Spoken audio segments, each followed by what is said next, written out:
Bon, allez, bah écoute, on y va. Hein. C'est parti, on attaque le podcast. On est à Basix. C'est quoi aujourd'hui? C'est quoi la date 3, 4, 3 août? 4 août? Le 4. 4 août. Ah ouais, 3 août. Le 3 août. Alors, on est le 3 août 2022. On est à Basix avec Flavie et David. Flavie, samedi matin, tu as terminé ton événement, c'est ça? Exact. Et donc déjà, bravo. Merci. Parce que je t'ai écrit sur WhatsApp, mais je ne t'ai pas vu depuis.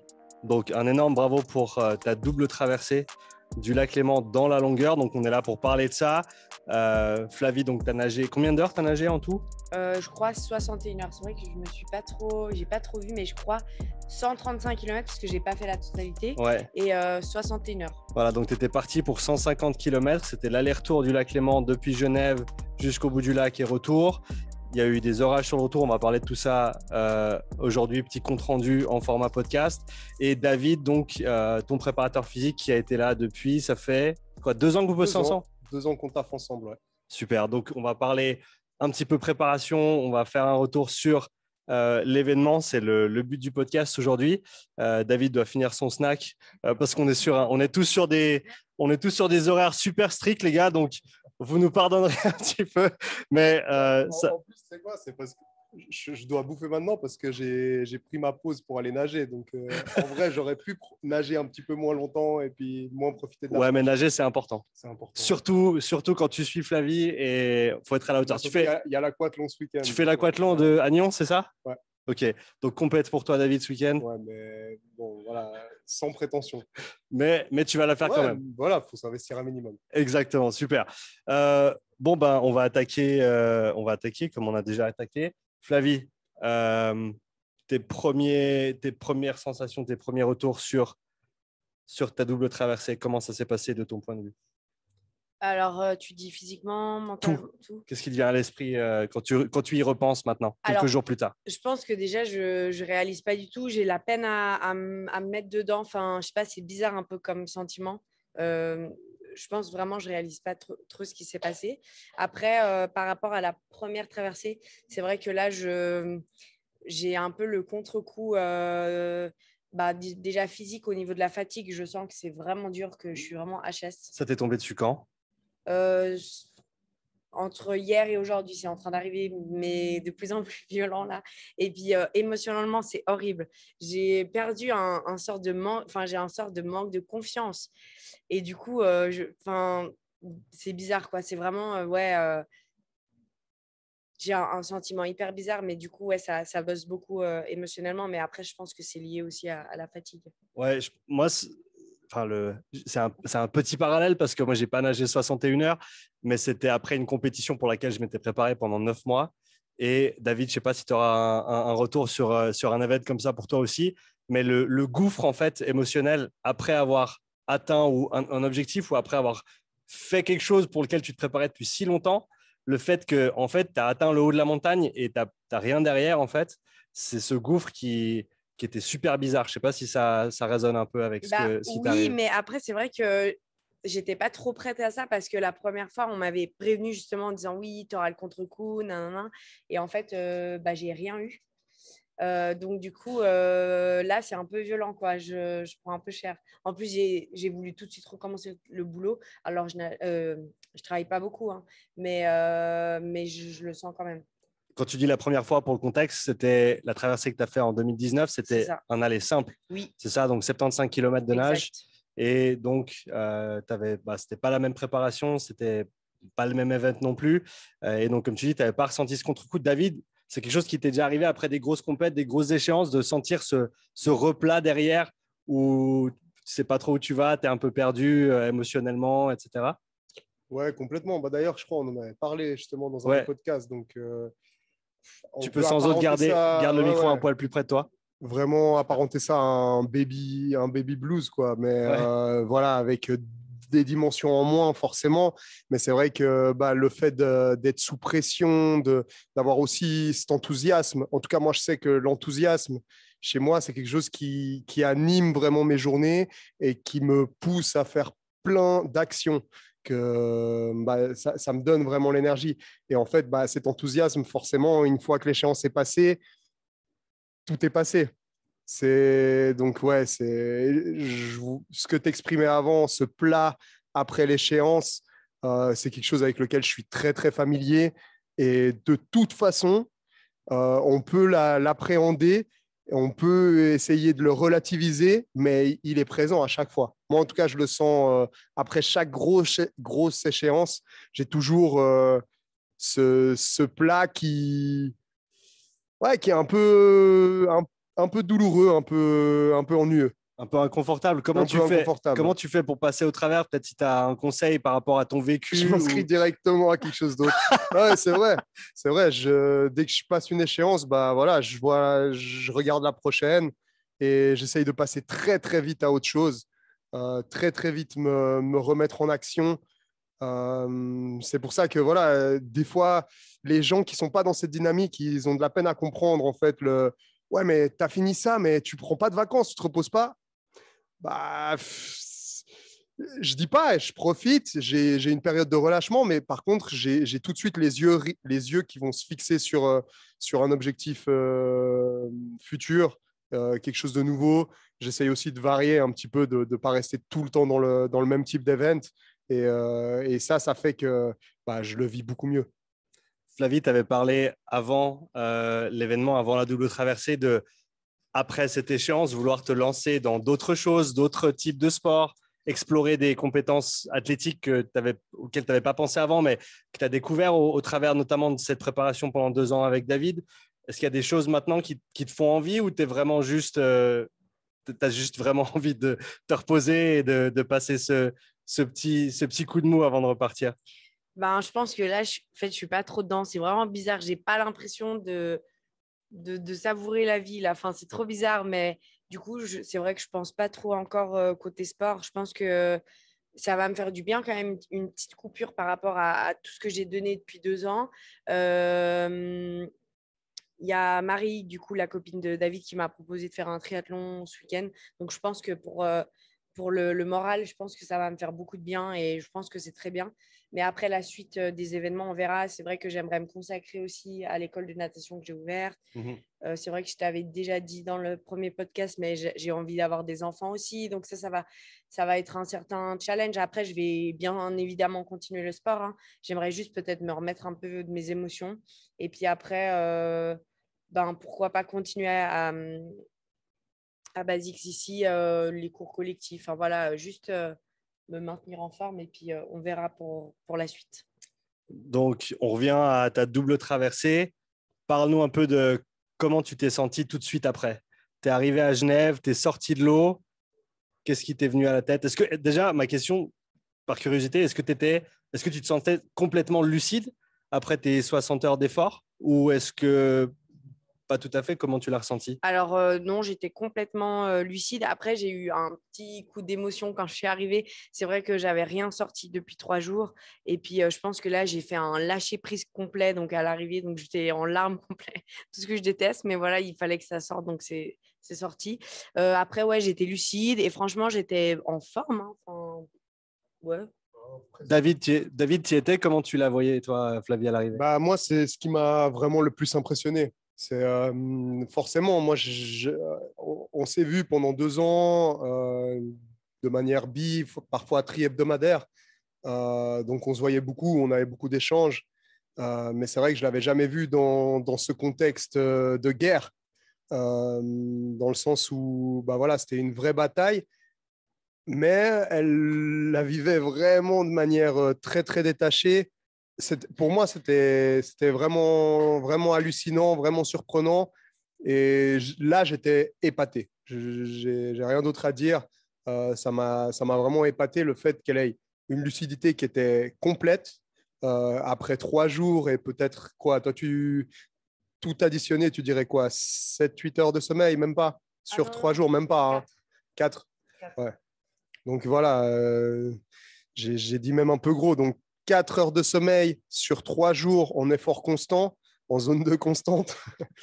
Et ouais, bah voilà, on a l'habitude de voir hein, souvent sur des Ironman, sur des ultra trails, sur des efforts d'une durée supérieure à 24-48 heures. On voit un peu cette perte de notion de la réalité. On voit des fois des délires ou des fois pas forcément des délires, mais des absences, certains traits un peu, c'est pas le bon terme autistique, mais en gros un regard vitreux. Et ça, c'est quelque chose, mais je ne l'ai pas décelé une seconde chez Flavie.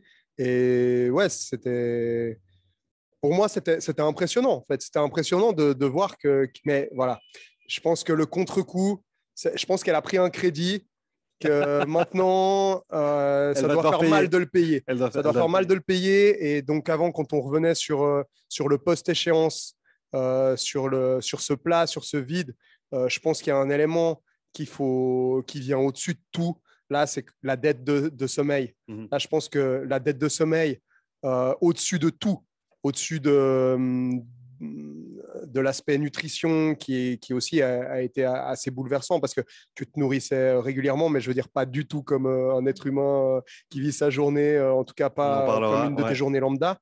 Je pense que la dette de sommeil, c'est vraiment quelque chose qui se paye très très cher au niveau hormonal et par conséquent au niveau émotionnel. Et ça, tu vas peut-être le payer encore quelques jours. Donc, mais bon, c'est quelque chose, nous, de l'extérieur, moi, en tout cas, je m'attendais vraiment. D'ailleurs, j'en ai parlé avec Marie, je me disais, mais la pauvre, les jours qui vont suivre, elle va payer cher. En plus de ça, voilà, tu as eu ces soucis aussi de combinaison qui font que tu payes aussi cher au niveau dermatologique. Voilà, il y a beaucoup d'éléments qui font que quand tu essayes de te sortir un peu, de relativiser, ça te ramène en fait par la peau, ça te ramène directement aux conséquences en fait de ta traversée. Mais bon, voilà, si c'était facile, tout le monde le ferait. Et voilà, je pense que c'est un prix que tu seras heureuse d'avoir payé après coup. Mais là, maintenant, c'est la période difficile. Tu t'attendais à être complètement lucide après ton arrivée parce que c'est vrai que, comme disait David, tu es parti à la guerre vraiment pendant 3 jours. Et ce qui m'est venu en tête quand tu as dit ça, David, juste avant, c'est que tu as fait des longues sorties, tu es allé dans le lac pendant plusieurs heures, mais tu n'as rien fait qui faisait plus de 10% ou de 15% peut-être de la traversée, du temps total de l'événement que tu as fait. Il n'y a rien qui arrivait à la cheville en fait, de ce que tu as fait ce jour-là. Donc, comment tu as fait pour t'y préparer mentalement Est-ce que tu avais des repères déjà, j'imagine, de par ta première traversée, mais comment est-ce que tu as fait justement pour te préparer, étant donné que pour un événement comme ça, tu ne peux pas te dire je vais aller faire les 3/4 pour me préparer, parce que les 3/4, c'est déjà plusieurs jours d'effort. Comment tu as fait pour te préparer mentalement pour cet événement? Alors, franchement, je ne sais pas si je me suis vraiment préparée mentalement. En fait, c'est juste les échanges que j'ai eus tout au long de ma préparation avec mon entourage, mes coachs qui étaient là. Je pense que voilà, les questions que je me posais, je les posais aux autres. Ils me donnaient une réponse, j'analysais la réponse, je me faisais aussi ma propre réponse. Et puis, c'est vrai que je ne me suis jamais inquiétée par rapport au fort caractère que j'ai. C'est vrai que même pendant ma préparation, j'ai vraiment une préparation en natation qui a été vraiment pourrie. Autant physique, elle a été incroyable, mais autant en nage pourrie. Pourquoi tu dis pourri? Qu'est-ce qui te fait dire ça? La première fois, c'était vraiment strict. Là, quand j'avais pas envie de nager, je nageais pas. J'ai pas nagé beaucoup de kilomètres. J'ai eu le Covid 2 fois. On a dû faire des pauses. J'ai été malade. J'ai eu 1 milliard de trucs qui a fait que en fait, ça a jamais été très strict au niveau des entraînements de nage. Mais au niveau mental, c'est vrai que je me suis jamais posé de questions ou jamais inquiétée parce que je sais que je gère assez de ce côté-là. Donc, C'est d'ailleurs ce qu'avait dit Massimo, ton coach de natation, oui. Qui avait dit que si c'était quiconque autre que toi, il se serait beaucoup soucié comme tu as dit, du manque de kilomètres, peut-être du peu de kilomètres que tu as fait en entraînement, en natation pour une telle distance que tu allais parcourir. Mais en t'ayant connu au fur et à mesure, au travers des semaines et des mois, et qui s'est rendu compte de qui tu étais et comment tu opérais justement au niveau mental, il ne se faisait pas de soucis pour toi. C'est vrai. Et puis moi, j'avais toujours dit, les gens, ils me disaient, non, mais là, je sais pas, il faut que tu nages et tout. Et je disais, non, non, je suis trop fatiguée, c'est pas grave. C'est pas grave. Et en fait, après, derrière, je tenais bien les entraînements, j'avais des bons temps. En fait, je savais mon objectif, je savais à quel point j'avais en fait envie d'aller au bout. Et je savais très bien que même sans la régularité de mes entraînements de nage, j'irais au bout, peu importe ce qui se passerait. Donc, ouais, c'est vrai, c'était vraiment pas quelque chose de difficile pour. C'était ouais, c'était pas, ça n'a pas été une très grosse difficulté, le souci du mental. David, toi qui l'as côtoyé plusieurs fois par semaine pendant 2 ans, comment est-ce que tu as appris à la connaître de ce côté-là? Qu'est-ce qu'elle projette? Qu'est-ce qu'elle rayonne pour toi, Flavie, en tant que personne, de par sa présence en matière de mindset, de la manière dont elle opère au niveau psychologique? Qu'est-ce qui ressort pour toi de ce côté-là? C'est comme on en avait déjà parlé justement dans le dernier podcast où on parlait de cette préparation. Ce qui ressort au-dessus de tout, c'est une détermination. Mais même le mot détermination, c'est presque trop faible. C'est une conviction, un dévouement total en fait à la tâche. Et sans jamais qu'il y ait eu question d'émotion, question de. Moi, je parle de la préparation physique. Et en fait, ça a toujours été travailler sur ses faiblesses, travailler sur ce qu'on a besoin de faire. Et toujours, elle l'a fait sans poser de questions ou alors des questions curieuses par intérêt personnel, mais en tout cas pas par remise en question de ce que je lui faisais faire. Et cette dévotion, ce dévouement total, ça a fait que pour moi, c'était un réel plaisir de collaborer avec elle. Et ça m'a vraiment mis en confiance par rapport au fait qu'elle allait réussir cette traversée. Quand je dis ça, je contraste aussi parce que je lui l'ai dit, j'ai dit aussi ça à son copain, à Hugo. Elle m'a mis énormément en confiance de par son attitude, de par les entraînements qu'on a fait ensemble, mais elle a su aussi me remplir de doutes et je pense aussi remplir de doutes son entourage sur les échéances qui précédaient en fait sa double traversée parce que on ne sait pas comment, mais il y avait toujours quelque chose. Et en fait, quand tu parles d'échéances avant, il y avait plusieurs compétitions, voilà, des 12 heures, des 24 heures ou des longues sorties en lac, des choses comme ça. En gros, les gros entraînements, les gros tests, elle les a tous foirés, hein, si on peut dire ça. Ouais, j'en ai dit celui où tu as fait les 12 heures de nage à la piscine, celui-là, c'était bien.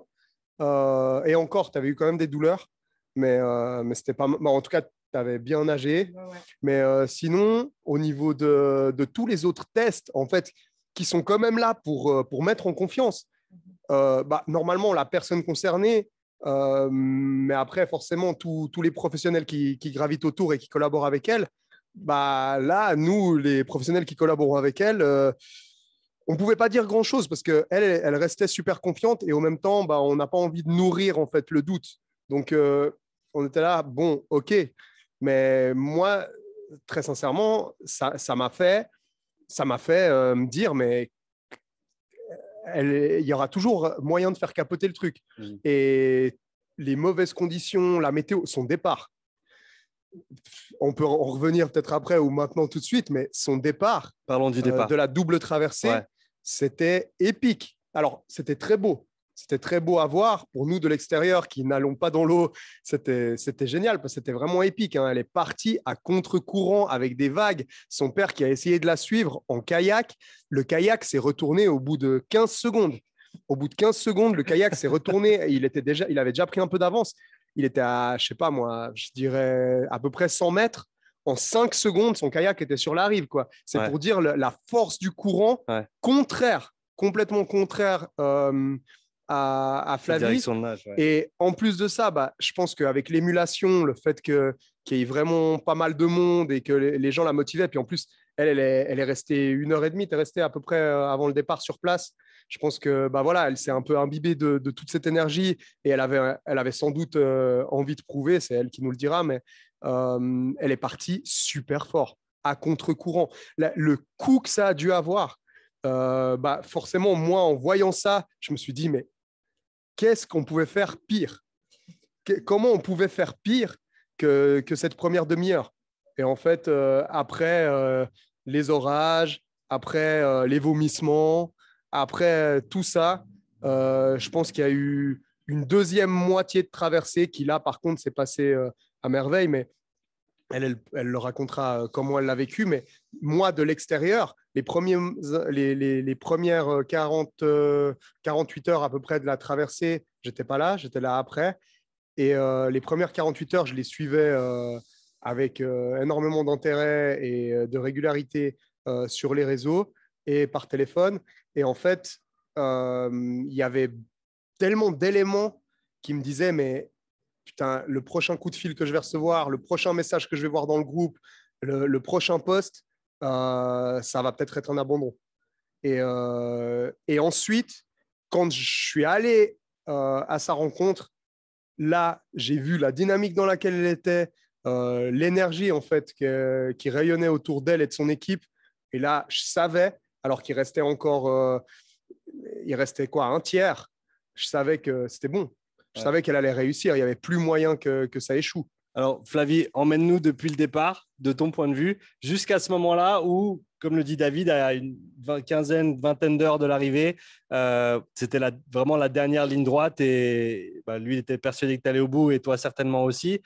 Parle-nous de ce départ de Genève. Comment ça s'est passé pour toi? À quoi tu pensais avec ces vagues, ce départ un peu houleux? Alors, je pense qu'en fait, moi, j'étais dans ma bulle et du coup, j'ai pas du tout capté à quel point il y avait du vent, à quel point il y avait des vagues à contre-courant. Moi, on m'a dit c'est l'heure, j'ai mis mon bonnet, mes lunettes, tac, tac, tac, je me suis préparée, j'ai été sur la plage. Il y a même, je me suis fait engueuler en arrivant en disant mais t'as loupé ton départ, personne n'était prêt. Moi, j'étais là, ah bon, mais on m'avait dit que c'était bon, je crois que c'était 57. Du coup, je suis partie, quoi. Ouais. Et en fait, apparemment, personne n'était prêt au niveau des caméramans et tout. Personne n'était prêt à ce que je parte maintenant, quoi. Et en fait, j'ai marché un petit bout et je me suis demi-retournée. Et je pense que ça a été l'erreur, mais l'erreur, genre du débutant, de, en fait, me retourner.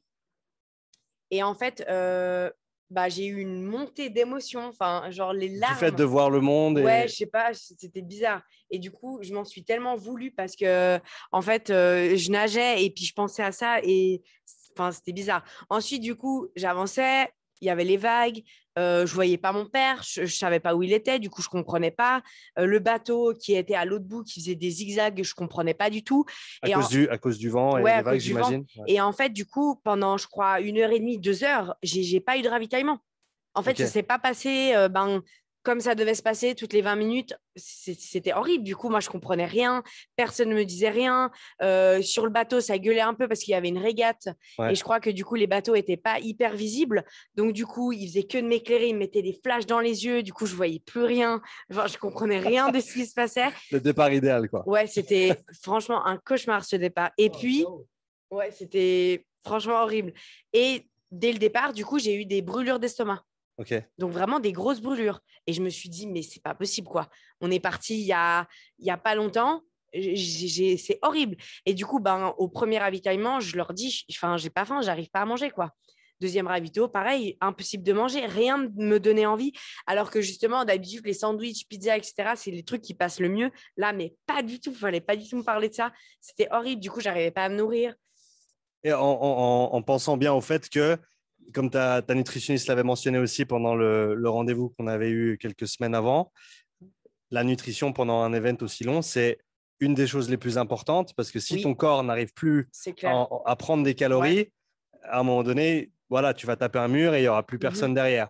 Et donc, le fait de s'approvisionner, de s'alimenter de manière continue, ou en tout cas régulière, c'est super important pour un événement de cette magnitude. Oui, et puis le problème, c'est que du coup, je me disais, mais enfin, si on commence comme ça, comment je vais terminer, quoi? Et en plus, du coup, après, j'ai commencé à avoir des diarrhées. Donc, ça a été l'enfer parce que du coup, il fallait que j'enlève ma combi, que j'aille dans l'eau. Ce qui n'est pas une mince affaire non plus. Non, Hein. mais c'était l'horreur, quoi. Et surtout que des diarrhées, c'est pas toutes les 3 heures, quoi. C'était régulier. Donc, je montais sur le bateau et je disais, bon, les gars, c'est reparti, quoi. Du coup, on m'enlevait la combi, j'avais froid, enfin, c'était un carnage. Et en fait, j'ai eu la chance, du coup, d'avoir un équipage, mais au top, avec, du coup, le premier médecin et le premier physio, parce qu'il faisait des roulements, en fait. Mmh. Et du coup, la première nuit, du coup, j'ai eu ma médecin qui, justement, m'avait traité mon épaule et puis un de mes deuxièmes physio. Et en fait, ils ont super bien géré, on ne s'est pas pris la tête, on n'était pas pressé, on a pris vraiment problème par problème, on s'est posé, on a discuté. Et en fait, mon mental, il tenait tellement bien. Enfin, c'est ça qui m'a le plus choqué durant tout le long. C'est que j'ai jamais eu une baisse de morale en me disant, OK, là, c'est la galère, là, je vais arrêter et tout. Jamais. Enfin, j'ai pas pleuré une seule fois. Enfin, peut-être juste une fois parce que du coup, Hugo était parti. Du coup, après, je n'étais pas bien qu'il soit parti. Enfin, bref. Mais franchement, au niveau de mon mental, je nageais, je me disais, mais c'est ouf. Enfin, du coup, j'ai vomi, j'ai eu des diarrhées, j'ai eu un départ pourri. Du coup, après, il y a la tempête. Pendant plus de 36 heures, j'ai pas réussi à dormir. Donc, même micro-sieste et tout, impossible de dormir. J'avais trop d'adrénaline et tout. Et en fait, le mental, il tenait. Donc, ça veut dire je vomissais. Mais voilà, je leur parlais normalement. Je leur ai demandé quand est-ce que je pouvais retourner nager. J'ai vu la vidéo où tu vomis et 3 secondes plus tard, tu demandes au médecin, je peux retourner nager Bah maintenant? oui, parce que en fait, moi, j'avais besoin de savoir aussi qu'est-ce que les médecins ils pensaient. Est-ce qu'ils allaient me dire, ben non, là, c'est mort, on peut pas continuer, tu te déshydrates trop. Enfin, et puis, il y avait aussi ce souci où je n'arrivais rien à manger. Donc, en fait, tout le long, j'ai mangé des dragibus. C'est le seul truc qui passait. Des cacahuètes, donc hyper gras, enfin voilà. Et puis, des barres Nesquik, donc au chocolat. Donc, vraiment, tout ce que de base, je ne devais pas manger. Et c'est ça que j'ai mangé le plus avec du thé. Mais comme tu as dit, c'est les seuls trucs qui passaient, donc tu Ouais. n'as pas le choix en fait. Non, Faut je prendre ce qui vomissais, passe. je mangeais des dragibus après, quoi. Ouais. C'est même pas. Puis voilà, un peu de coca aussi. À un moment donné, il y a mon pilote, j'étais au bout du rouleau à la fin, le dernier bout droit pour atteindre le bout du lac. J'étais mais au bout de ma vie, impossible, c'était interminable. Et du coup, il m'a donné genre un peu de Red Bull. Mais les aliments, en fait, ils avaient vraiment un autre goût. Du coup, mais c'était dégueulasse, quoi. Ils m'ont donné des trucs que j'adore au quotidien, hein, franchement, que je pourrais manger tout le temps. Et là, mais dégueulasse. Je leur disais, mais je ne peux pas manger ça. Donc, est-ce que tu dirais que la façon dont tu as mangé sur les 60 heures, 61 heures, était complètement différente de tout ce que tu avais préparé pendant Ouais. 2 ans? Ouais. Donc, Alors, j'ai mangé toutes les 20 minutes et je ouais, pense que j'ai quand même très, très bien mangé, d'accord. malgré ce que les autres pourront dire. Je pense que voilà, j'ai réclamé à manger. À un moment donné, je crevais la dalle, j'ai demandé un sandwich. Enfin voilà, je pense que j'ai bien géré. Mais par contre, voilà, des cacahuètes, je n'avais jamais testé ça en entraînement. Bar Nesquik, ben pareil, j'avais eu ça en cas de souci vraiment. Et finalement, c'est ce qu'on a fini. Et puis, les dragibus, ben, j'en avais mangé la première fois, mais pareil, c'était du sucre et c'était des mini trucs, ça passait tout seul. Et donc, faut vraiment avoir un plan B, C et D quand tu pars sur quelque chose comme ça, parce que peut-être que le plan A que tu as répété et ah, répété mais complètement. ouais. Les pizzas et les sandwichs, ce que je mangeais le plus en entraînement, on a dû tout jeter, ça a pourri. J'y ai pas touché, quoi. Franchement, rien que d'y voir, ça me donnait la nausée, enfin, horrible, quoi. Donc, David, toi, tu l'as suivi de loin, entre guillemets, hein, comme moi, via les réseaux, etc., pendant les premières heures. Tu l'as rejoint ensuite, comme tu l'as dit, à une vingtaine d'heures de l'arrivée, c'est ça? Ouais, un peu moins. Ouais. T'es passé le soir avant, c'est ça? Puis après, le lendemain matin, t'es retourné en paddle exactement. pour terminer avec elle? La soirée, et puis ensuite le lendemain matin. Ouais. Et donc, parle-nous donc tu la vois justement sur ce dernier tiers, cette dernière partie. Qu'est-ce qui ressort pour toi au niveau de l'équipage, et on en parlera encore après, Flavie, hein, parce que l'équipage a fait partie intégrante de ta double traversée.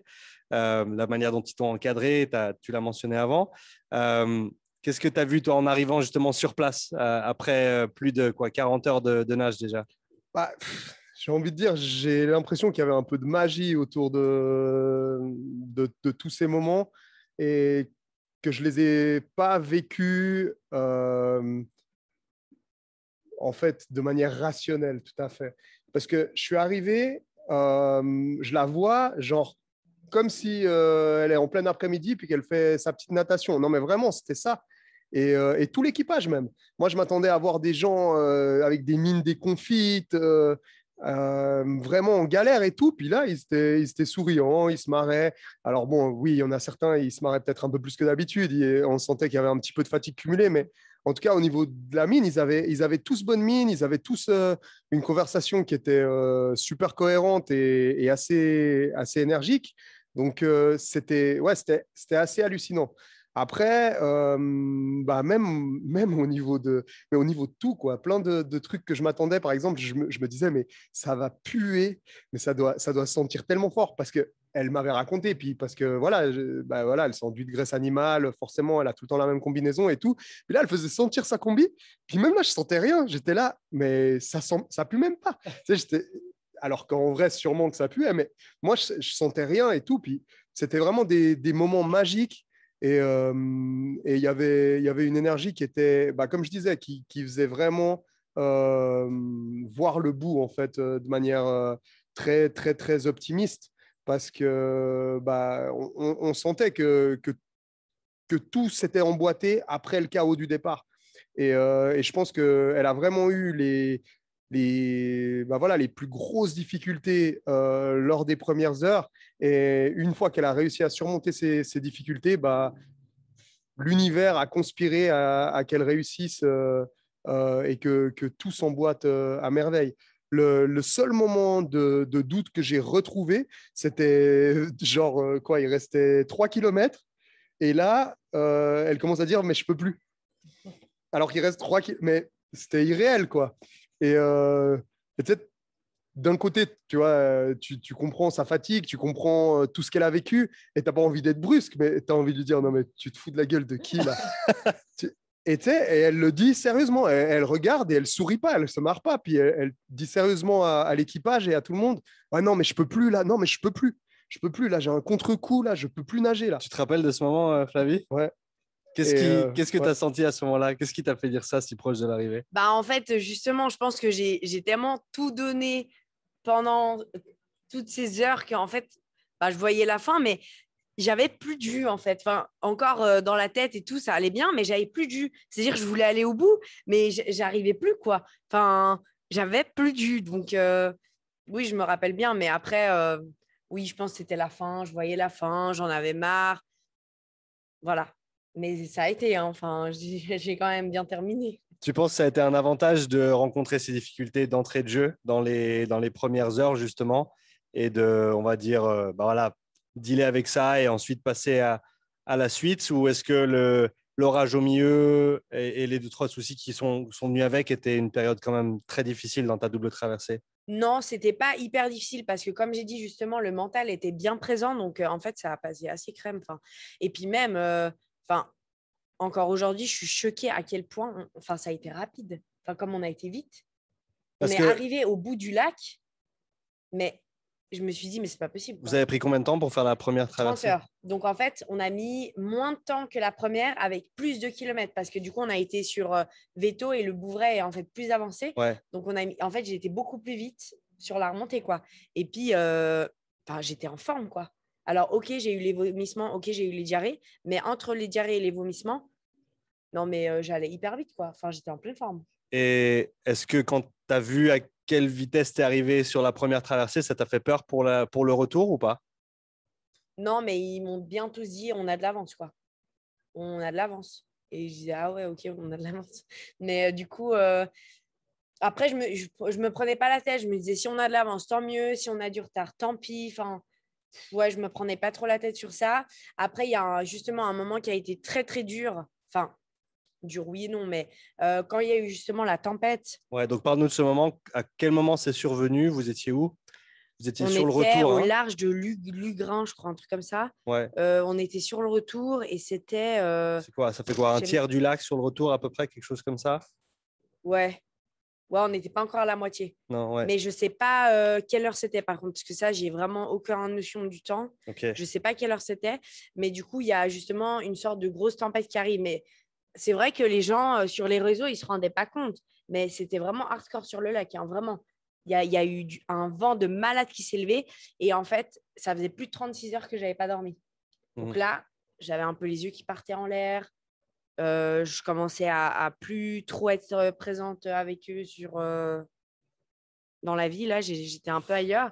Et du coup, je suis montée sur le bateau pour faire mon ravito. Et là, les médecins, ils me l'ont dit après coup, mais ils ne comptaient pas me laisser repartir dans l'état où j'étais. Ok. J'avais encore mal au ventre. Du coup, et puis ça faisait, eux, 2 heures qu'ils essayaient de me faire dormir. Donc, Ouais. chaque fois, ils disaient, il faut que tu ailles dormir. Et moi, je ne voulais pas, j'arrivais pas, je sais pas, ça me saoulait, je voulais continuer, j'étais dans le truc. Mais c'est clair que j'étais crevée. Et du coup, ils ont appelé mon thérapeute. Mon thérapeute avec qui j'avais débuté une thérapie, je crois, 1 mois ou 2 mois avant le grand départ. Et en fait, il est arrivé sur le bateau. Et là, les médecins et tout, ils sont tous tombés genre de 50 étages en disant, mais il est arrivé. Et genre, c'est comme s'il t'avait hypnotisé, quoi. Genre, tu étais un petit chien où il disait, OK, tu fais ça, ça, ça. Et toi, tu disais, oui, oui, oui, tu suivais partout. Et du coup, en fait, il m'a dit, bon, Flavie, maintenant, tu n'as plus le choix, tu vas dormir. Et du coup, j'ai dit, OK. Donc là, la gueule des médecins, ils s'étaient dépités. Eux, ils ont Les charbonné pauvres. pendant 2 heures. Et là, je dis oui direct. Et en fait, ça tombait bien, cette tempête, parce qu'en fait, c'était impossible de nager. Et le problème, c'est qu'on ne pouvait pas arrêter le bateau parce que déjà, on perdait le cap. Et en plus de ça, avec les vagues qu'il y avait, mais c'était pas possible d'arrêter.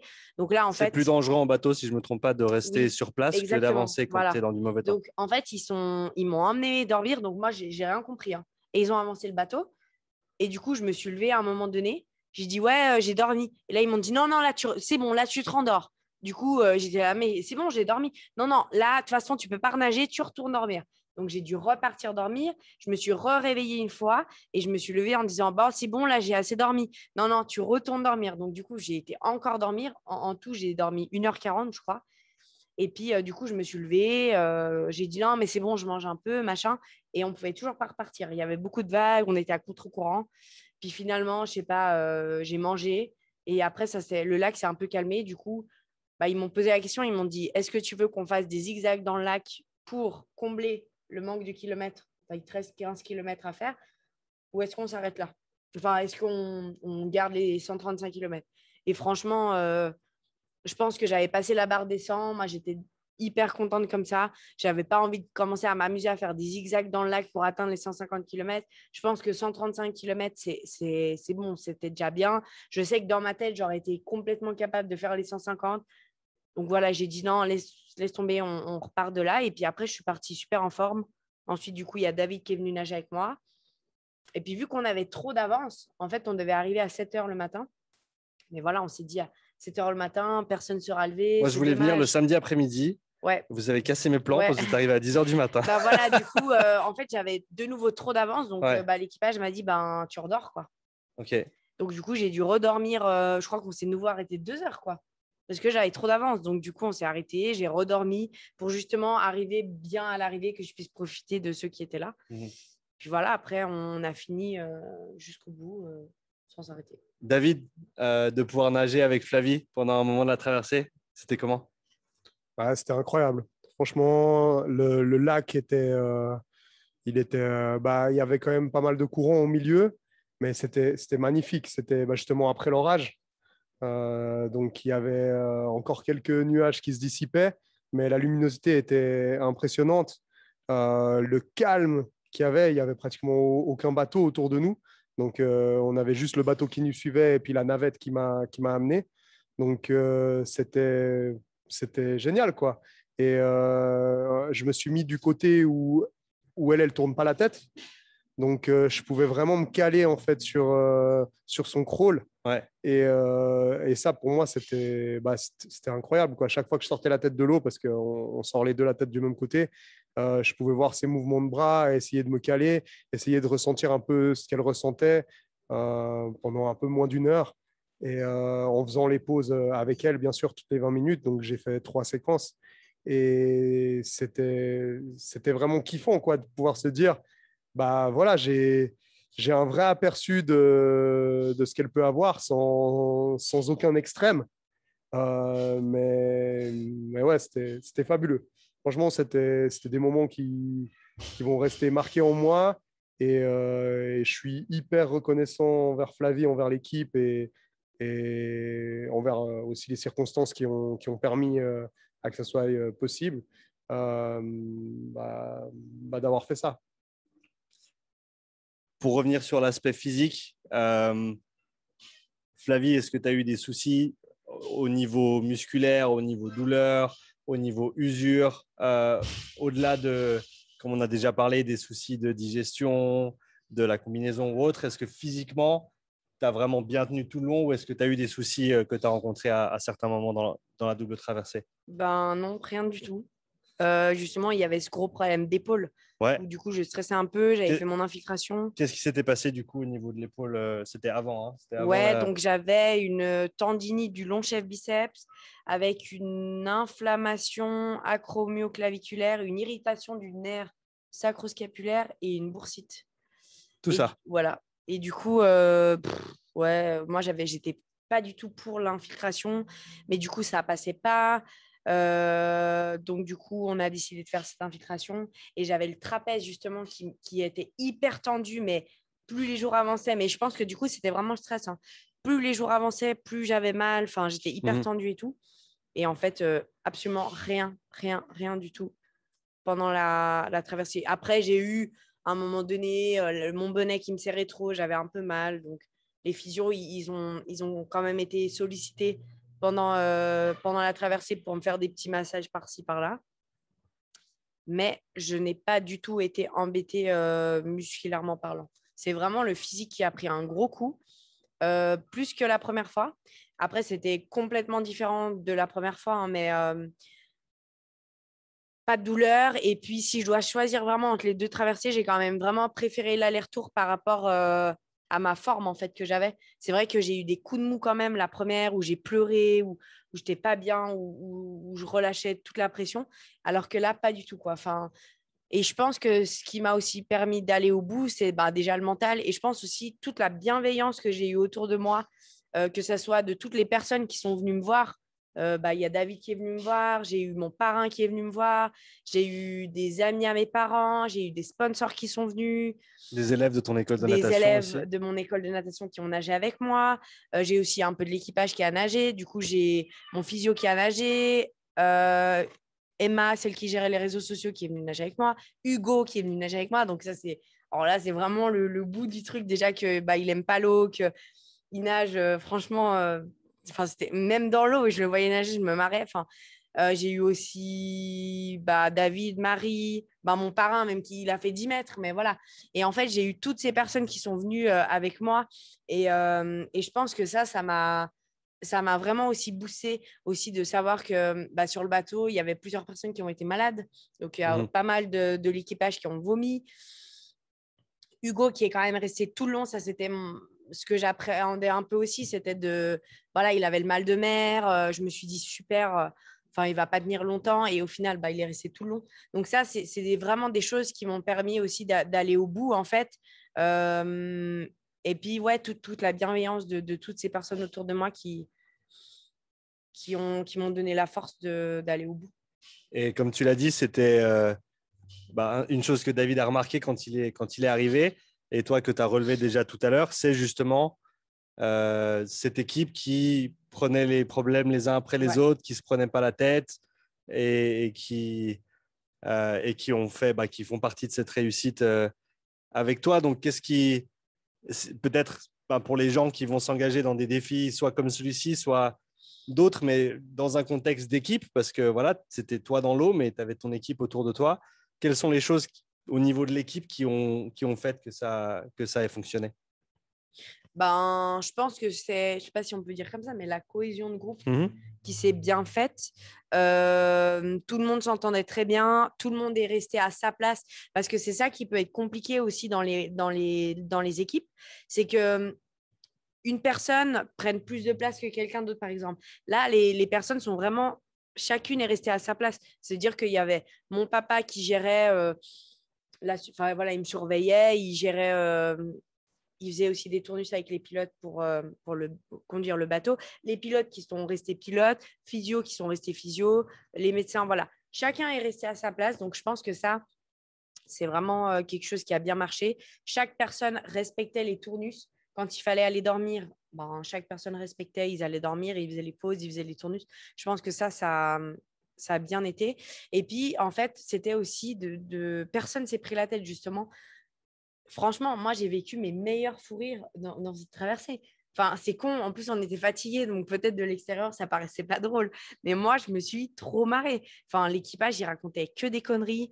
Il faisait des blagues débiles quand je montais sur le bateau ou des trucs. Enfin, voilà. Et en fait, du coup, tout le monde rigolait. En fait, c'était bonne ambiance, bonne humeur.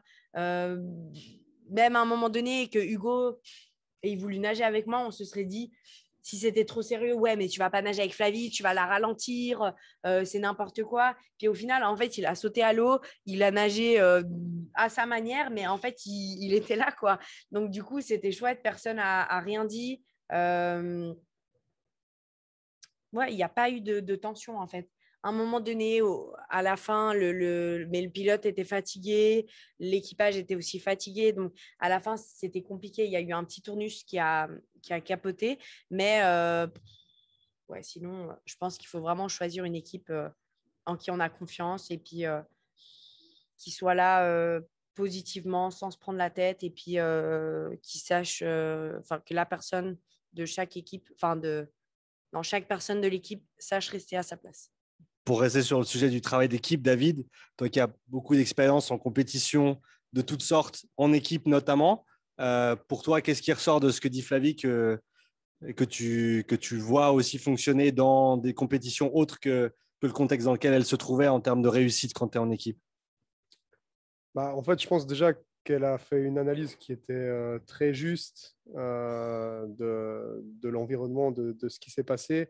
Et c'est vrai que, bon, même si je fais pas mal de compètes, même si j'ai, via les différents sports que j'ai pratiqués, eu des entourages qui étaient aussi parfois pluridisciplinaires, ça n'a jamais été à ce niveau-là. Là, c'est vrai qu'il y avait tous les professionnels dont elle avait besoin, physio, médecin, sorcier, nutritionniste, coach sportif, coach physiologique avec toi, si on peut dire ça comme ça, dans la prépa. Donc, je pense que, ouais, effectivement, comme elle dit, tous ces métiers sont des métiers en essence pluridisciplinaires.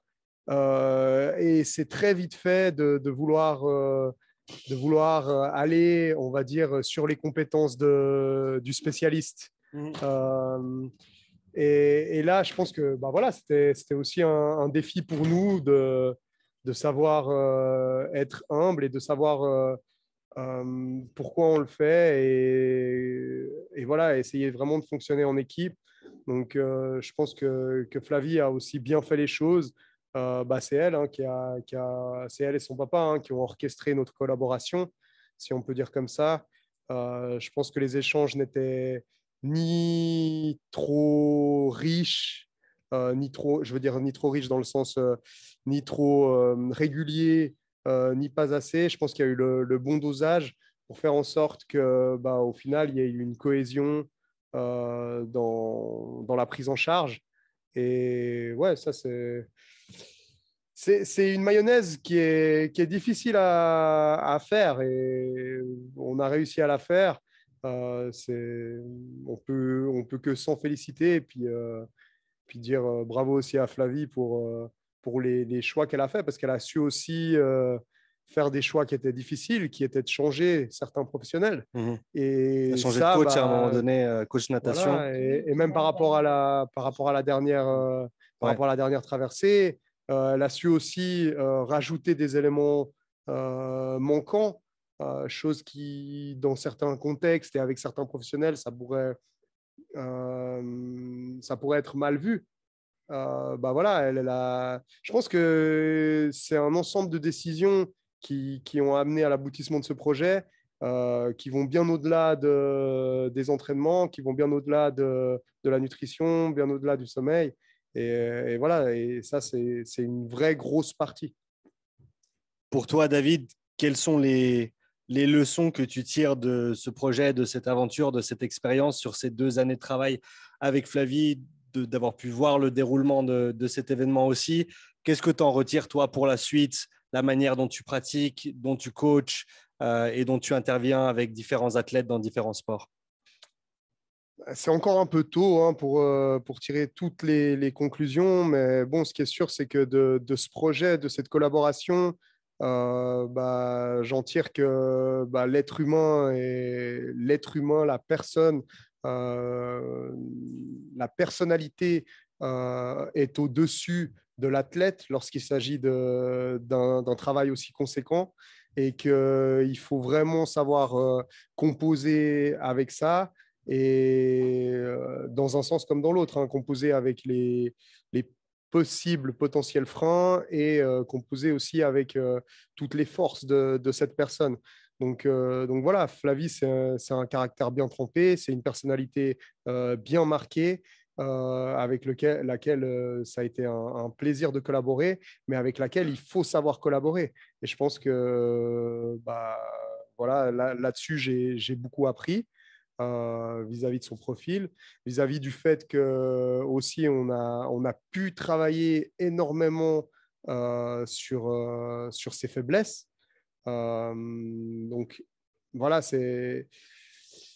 il y a eu l'apprentissage d'une discipline qui est la natation en eau libre, l'apprentissage d'un univers en fait qui est l'ultra endurance, qui est un univers en fait assez petit parce que c'est des exploits auxquels on n'est pas confronté souvent et tous les jours. Et cet univers-là, il a fallu se questionner un petit peu sur plein de choses, sur est-ce que la manière de faire habituelle est la bonne, pourquoi on ferait comme ça, et puis toujours garder le contexte en vue.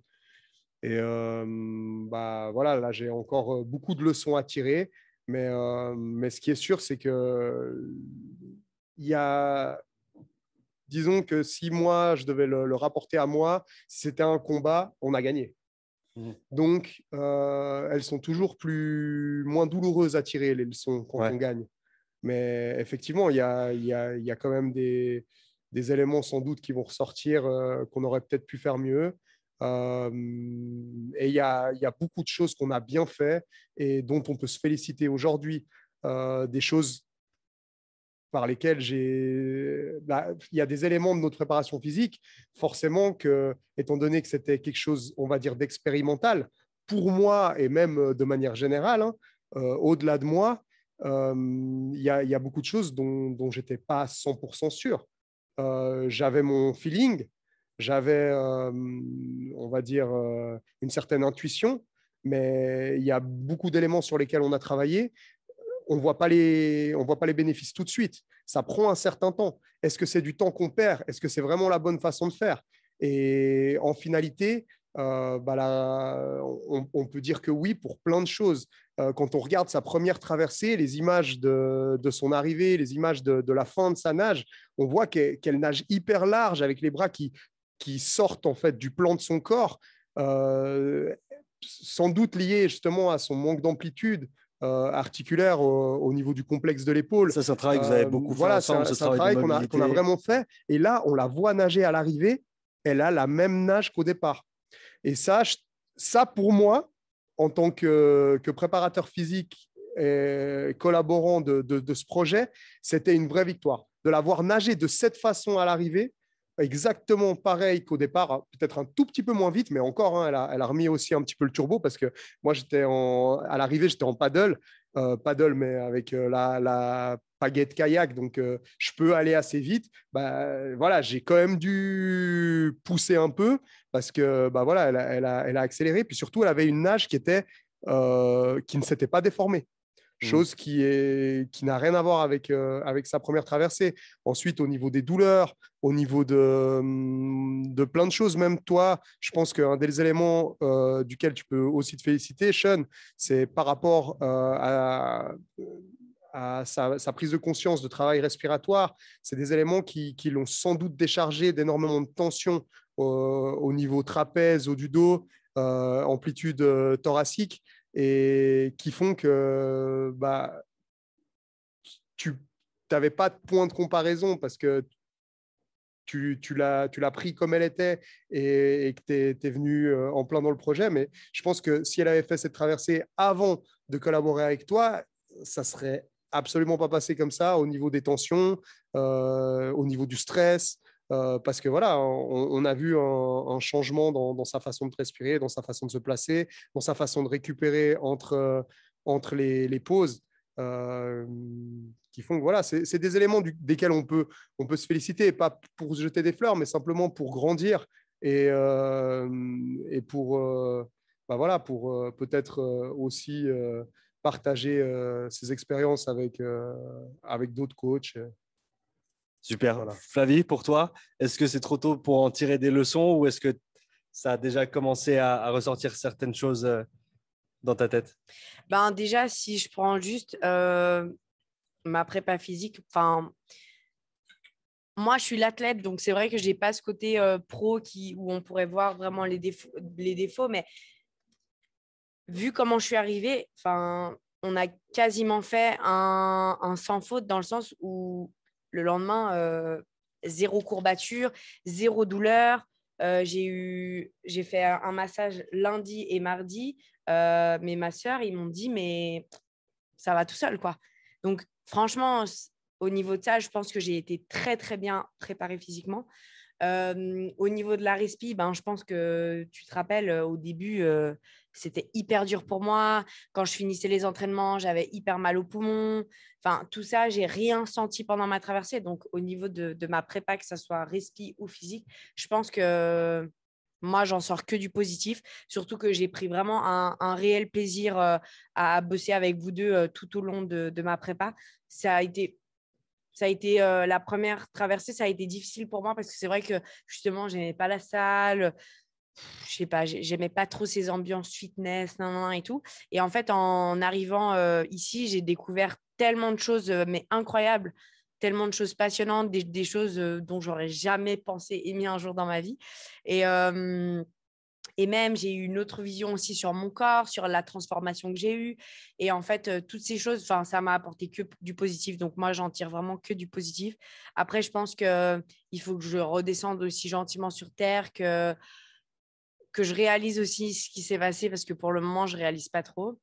Et puis, on verra. Mais en tout cas, voilà, moi, je suis très, très contente. Et j'aurais pas spécialement changé des choses parce que même si, par exemple, avant les 12 heures, il se passait quelque chose, etc., s'il s'est passé ça, c'est pour une raison. Donc, est-ce que c'était pour tester mon mental? Est-ce que je ne sais pas. Mais si c'est arrivé comme ça, c'est que ça devait se passer comme ça. Donc, franchement, ma prépa, elle a été quand même top au niveau hors natation et je regrette rien. Franchement, j'ai eu que du kiff. Donc, Ouais. c'est le principal. Pour clore ce petit échange, je veux vous dire merci à tous les deux. David, c'est toi qui m'as fait intervenir dans ce projet. Tu m'as demandé de contribuer au projet, donc merci à toi, parce que sans toi, je ne serais pas là et je n'aurais pas pu faire ce travail avec Flavie. Et c'était un réel plaisir de bosser avec toi et avec toi directement, Flavie, sur ces détails respiratoires, comme vous l'avez mentionné. Et puis, voilà, pour clore le podcast, un grand merci à vous deux. Merci et bien sûr à toute ton équipe qui ont rendu cet événement possible, à tous les gens qui t'ont soutenu, de près ou de loin, avant, pendant et après. Et puis, donc, comme tu l'as dit, il te faudra quelques jours encore pour récupérer, redescendre sur Terre et puis ensuite repartir tranquillement et trouver tes prochains projets. Mais en tout cas, un grand, grand bravo à toi à nouveau. Et puis, tout le meilleur pour la suite. Merci à vous d'avoir contribué à ce projet et d'y avoir participé parce que vous avez été top avec moi et comme j'ai dit, pour rien au monde, j'aurais changé les choses. Donc, merci. Yes, merci aussi à vous deux. Merci à toi, Sean, d'avoir fait un travail de précision qui a porté énormément de fruits. Et merci, Flavie, d'être allé au bout de ton projet. Merci d'avoir mis toute ton énergie. Parce que, voilà, à un moment donné, tu avais toutes les cartes en main, absolument toutes les cartes en main. Et puis, nous, de l'extérieur, on n'était plus que spectateurs. Et dans ces moments-là, tu nous as vraiment gâtés. Tu nous as vendu du rêve. Et voilà, donc merci pour tout ça. Merci aussi à Marie, là, qui est derrière. Tu viens qui est la caméraman officielle de l'arrivée, de la vidéo d'arrivée. Et puis, qui est incroyable là-dedans. elle tue. Incroyable. C'est, je pense, une des meilleures. Marie, tu veux être sur le podcast? Et puis, il va dire coucou. Il faut aussi citer qu'elle a quand même nagé avec moi. Ouais. Donc, Puis voilà, on a nagé le lendemain le 4x500 mètres à l'Open Swim Star. C'est vrai que j'ai nagé 20 mètres avec toi pendant le soir. Ah, oui. Et ouais, les 500 mètres ensemble, le relais le lendemain. Ouais. Voilà. Ouais, parce qu'il faut dire quand même que le jour après ton arrivée, donc tu es arrivé le samedi à 10h, 11h du matin, et le dimanche, tu es quand même allé faire un event de natation avec l'équipe Basics. Bah, en fait, justement, on s'est chauffé. Je sais pas pourquoi on était aux Abériaux, justement. On faisait la fête le soir. Ouais, moi, je sais aussi pourquoi vous êtes chauffé. J'ai vu les photos sur le groupe WhatsApp. Moi, j'ai pas bu. Hein. Et du coup, je sais pas, on parlait de ça. Je crois que c'est David et Marie qui m'ont dit « Ah, mais tu vas demain ?» Et puis, j'ai dit « Mais vous êtes pas chaud, genre on nage ?» Et ils m'ont dit « Ouais, bah ouais, pourquoi pas ?» Et j'ai dit « Non, mais ça serait trop cool et tout. » Et du coup, ils se sont chauffés aussi. On a trouvé un 4e relayeur. Et en fait, on a fini dernier. Mais c'était trop cool, quoi. Enfin, moi, personnellement, après eux, je sais pas comment ils l'ont vécu. Mais moi, c'était trop cool de partager ça avec eux. Sachant que la veille, ils avaient nagé avec moi. Ouais. Je me suis jamais dit un jour on va faire un relais en natation ensemble et du coup c'est arrivé le lendemain donc moi j'ai trouvé hyper symbolique, hyper fort et franchement j'ai trop kiffé. Génial, bah, c'était vraiment cool et de vous voir aussi le lendemain faire tout ça ensemble. Marie, bienvenue sur le podcast. Merci. Et puis bah, merci à tous, merci à tous ceux qui nous ont écoutés ou regardés. Si vous nous avez écoutés, allez regarder la vidéo sur YouTube. Et puis, à bientôt pour le prochain podcast. Et à bientôt à vous aussi pour un prochain podcast. Yes. Merci, Sean. Merci d'avoir écouté cet épisode. Si tu souhaites soutenir le podcast, prends quelques instants pour laisser un témoignage écrit et 5 étoiles sur l'application Apple Podcast. Si tu veux revoir cet épisode, tu retrouveras l'enregistrement vidéo complet sur ma chaîne YouTube. Tu y trouveras également des centaines d'heures de contenu gratuit, tous mes podcasts, mes pensées du jour, mes présentations structurées et bien plus. Donc n'attends pas, abonne-toi et je te dis à tout bientôt pour le prochain épisode. Allez, ciao!